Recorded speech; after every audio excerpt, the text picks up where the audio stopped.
Inis. Sa isang malayong lungsod ng London, mayroong isang bahay na puno ng mga kwento at pangarap.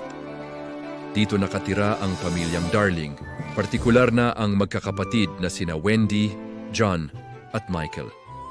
Gabi-gabi, bago matulog, kinukwentuhan ni Wendy ang kanyang mga kapatid tungkol sa isang lugar na puno ng mahika, ang Neverland.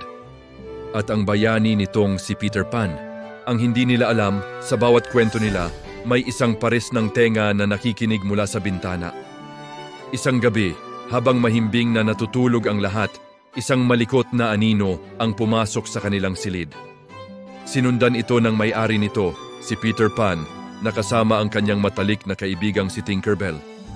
Isang maliit na diwata na kumikinang na parang ginto. Dumating sila para hanapin ang aninong nakawala kay Peter. Sa kanilang paghahanap, nagising si Wendy. Sa halip na matakot, namangha siya. Sa wakas, ang bida sa kanyang mga kwento ay nasa harapan na niya. Tinulungan ni Wendy si Peter na tahiin pabalik ang kanyang anino. Bilang pasasalamat, inalok ni Peter si Wendy na sumama sa kanya sa Neverland. Pero paano ang mga kapatid ko? Tanong ni Wendy. Isama na rin natin sila.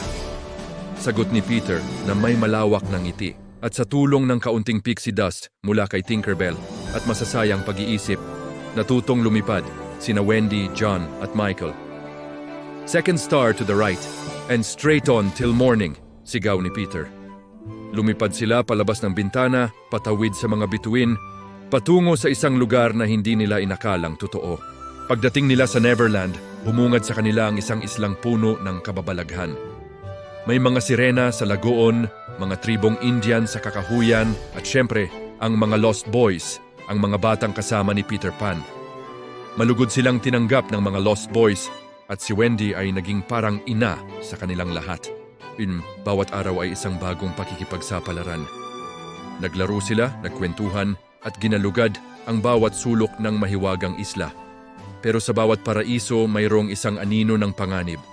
Ang pangunahing kaaway ni Peter Pan ay ang tusong pirata na si Captain Hook. Matagal na silang magkaaway, simula pa noong pinutol ni Peter ang kamay ni Hook at ipinakain sa isang buwaya. Mula noon, isang kawit na bakal na ang pumalit sa kanyang kamay. At patuloy siyang hinahabol ng buwaya na laging may kasamang tunog ng orasan. Nang malaman ni Hook na may mga bagong kasama si Peter, lalo na si Wendy, nakaisip siya ng isang masamang plano. Isang araw, habang wala si Peter, dinakip ni Captain Hook at ng kanyang mga pirata, sina Wendy, John, Michael at ang mga Lost Boys. Dinala sila sa barko ni Hook, ang Jolly Roger. Plano ni Hook na gawin silang pirata o itapon sa dagat. Nalaman ito ni Tinkerbell at dali-daling lumipad pabalik sa lungga ng mga Lost Boys para sabihin kay Peter ang nangyari. Pero may isa pang patibong si Hook. Nag-iwan siya ng isang regalo para kay Peter, isang bomba na nakabalot na parang isang ordinaryong kahon. Sa sobrang selos ni Tinkerbell kay Wendy, noong una ay ayaw niyang sabihin kay Peter ang plano ni Hook. Pero nang makita niya ang bomba, alam niyang nasa panganib ang buhay ni Peter. Sa isang iglap, isinakripisyo niya ang kanyang sarili. Lumipad siya sa pagitan ni Peter at ng bomba at sinalo ang pagsabog. Muntik nang mamatay si Tinkerbell at ang kanyang ilaw ay unti-unti nang nawawala. Sa sobrang lungkot at galit, humingi ng tulong si Peter. Naniniwala ba kayo sa mga diwata? Sigaw niya. Kung oo, pumalakpak kayo! Sa tulong ng paniniwala ng mga bata mula sa buong mundo at sa pag-ibig ni Peter, unti-unting bumalik ang liwanag ni Tinkerbell. Muling nabuhay ang kanyang kinang. Ngayong ligtas na si Tinkerbell, oras na para iligtas naman ang kanilang mga kaibigan. Mag-isang lumipad si Peter patungo sa barko ni Hook. Nagkaroon ng isang matinding labanan. Ginamit ni Peter ang kanyang liksi at talino para labanan ang mga pirata. Pinalaya niya ang mga Lost Boys at magkakasama nilang nilabanan ang mga tauhan ni Hook. Sa huli, sina Peter Pan at Captain Hook na lang ang natira. Naglaban sila sa itaas ng barko, isang duelo ng espada at talino. Oras na para harapin mo ang iyong katapusan, Pan, sigaw ni Hook. Ngunit sa huli, ang pagiging mayabang ni Hook ang nagpahamak sa kanya.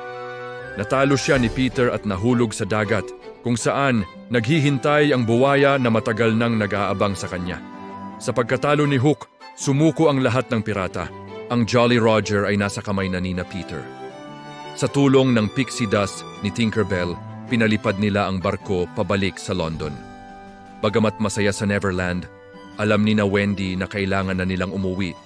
Hinatid sila ni Peter at ng mga Lost Boys pabalik sa kanilang bintana.